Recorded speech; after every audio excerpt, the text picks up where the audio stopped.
human cost, the cost on the staff and the welfare of those who have to interface with this system. Our leader of the opposition, Mark Golding, will play for you play by play what has happened since this crisis began unfolding. After which, Dr. Dawes will take you with the facts, and you then will have to make the decisions. We'll take your question after the break when we come back. Good morning. I'll go first. So many have been wondering, why did we take so long to do a press conference? And it's a simple reason. After every scandal that he has faced, the Minister of Health has gone on a cross-country tour and gone on every talk show and produced a lot of news to drown out whatever it is that we're bringing attention to. And as a result of that, he has been able to escape time and time again, scandal after scandal. So we decided to do things a little bit different. So we brought things out in the media in a creative way, and then we allowed the minister to do his usual tours. And you would have seen over the last few days that he has gone to most of the hospitals. There have been a lot of sound bites, a lot of stories. He has been on a lot of talk shows. And all of this has served to kill the discourse of what is happening at the university hospital.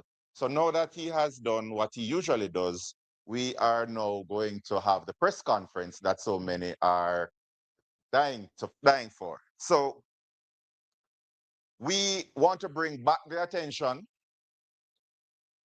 to the University Hospital of the West Indies this morning. And the reason why we have to bring back the attention to the University Hospital of the West Indies is because it is the premier teaching hospital in the Caribbean. So it's not just a regular hospital where you go and get treatment. This is where doctors, nurses, physiotherapists, lab techs, many healthcare workers are trained. And if the university hospital loses its accreditation, it can impact on healthcare across the region. Not only does it serve as a teaching hospital and it is in danger of losing its accreditation and as a result affecting the University of the West Indies, but it sees about 10% of the Jamaican population every year, and it is a type A referral hospital. So we have to preserve the University Hospital of the West Indies. And what has been happening, especially over the last few years, is that the hospital is almost in a death spiral because of poor governance. Now, the minister has repeatedly distanced himself from what is happening at the university hospital. And he has basically cast blame on the departmental heads. And we cannot allow this to happen another time. We cannot allow the deflection and the distraction to allow it's far to take away from the substantive issues.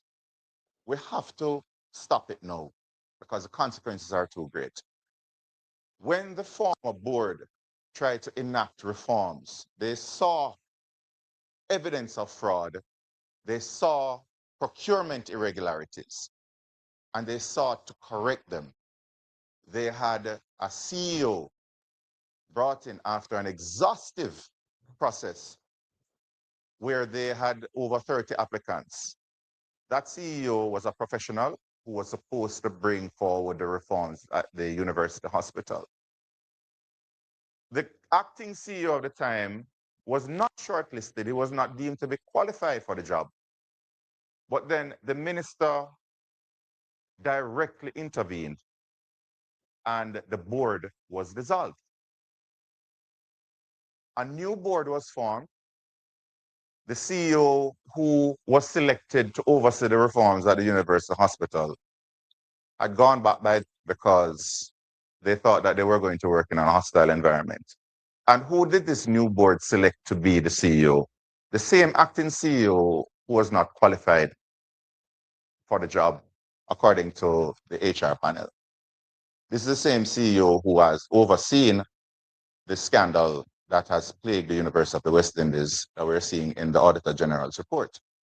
Now, when a minister steps in and fires a board who is trying to enact reforms and puts in place somebody who presides over massive mismanagement leading to this scandal that we're seeing today, he has to accept some responsibility.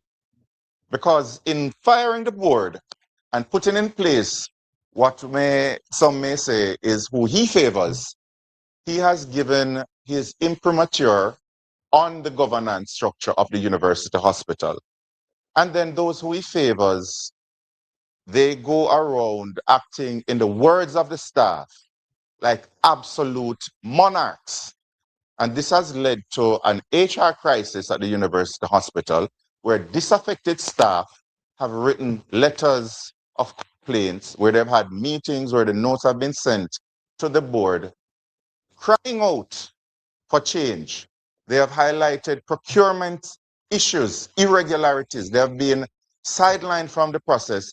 There has been a mismatch between what they need to function properly and the needs of the senior management of the university hospital, leading to dysfunctional equipment and services not being able to attend to patients because there's been a reliance on infrastructural developments rather than giving them the tools they need to work with. We have to mention, of course, the Sagicor Foundation's donation to the hospital. And it is being spun as if we are attacking a private sector entity. No, we're not. We feel sorry for Sagicor because Sagicor had all good intentions to help the pediatric unit at the university hospital. The pediatricians were very involved in the Sagicor Foundation's efforts to raise the funds.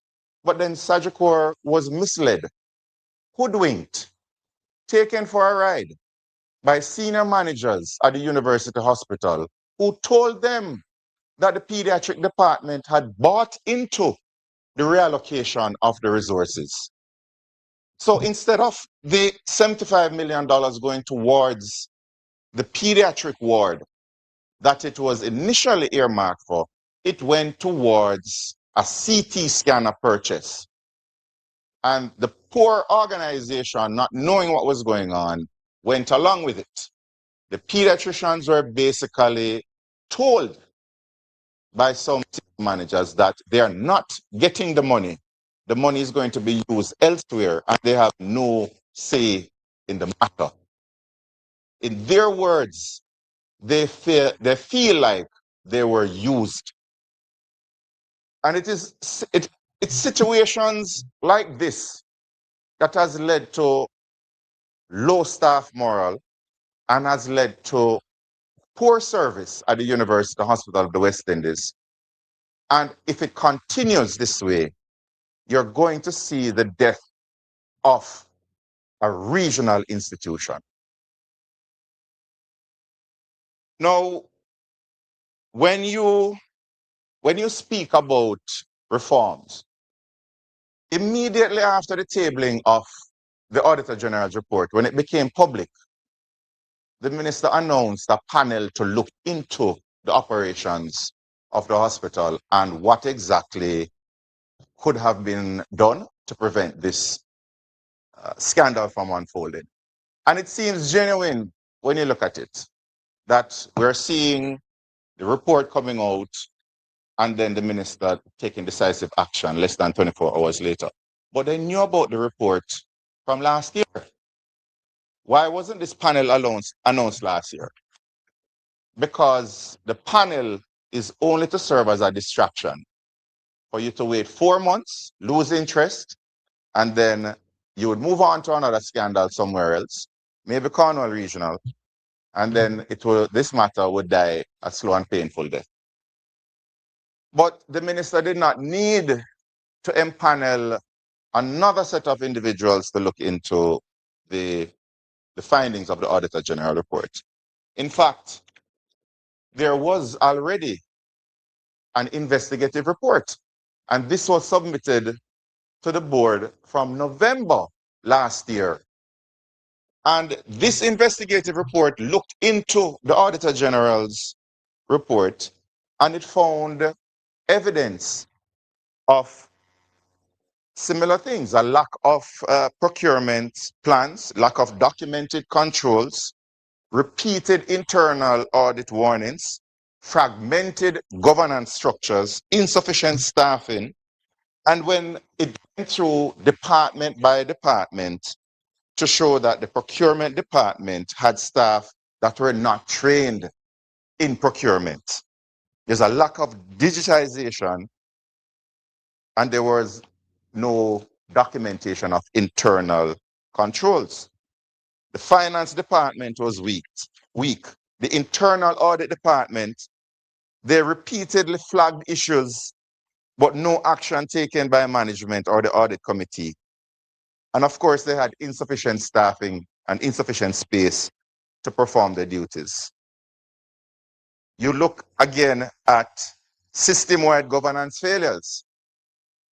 Audit committee not performing its statutory role, CEO and senior directors not enforcing internal audit recommendations, no coordination between internal audit and risk management, and of course, again, insufficient digitization.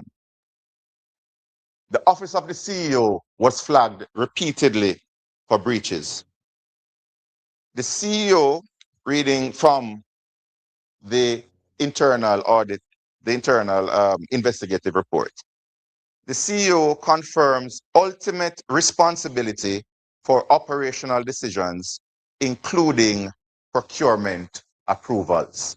We know where the buck stops, and we know who allowed the buck to stop there. So we do have not just the findings, but we have the recommendations. So I don't know what this new panel is going to add when this investigative committee has already said that we should establish board-approved annual strategic procurement plans. We should have digital procurement.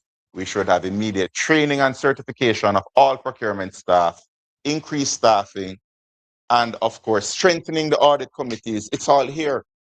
It's all here. There's no reason to have another panel. Is the minister aware of this investigative report? And if he is aware of the investigative report, why was this not made public? And why is he creating another panel instead of insisting on these changes? Again, it speaks to PR over the need and the political will for reforms at the university hospital. And I'm going to close by reading something.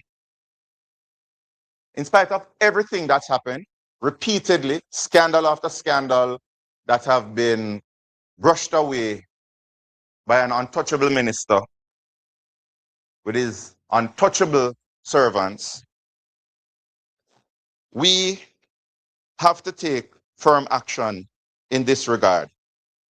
It is a dark day for Jamaica, where the Prime Minister is unwilling or afraid to act against a minister in which the public has lost total confidence, and in which the institutions of the society are all agreed that this person does not enjoy their trust or faith and has breached the confidence that the people have placed in them. These are not my words. These are the words of Dr. Andrew Holness when he was leader of the opposition. Thank you.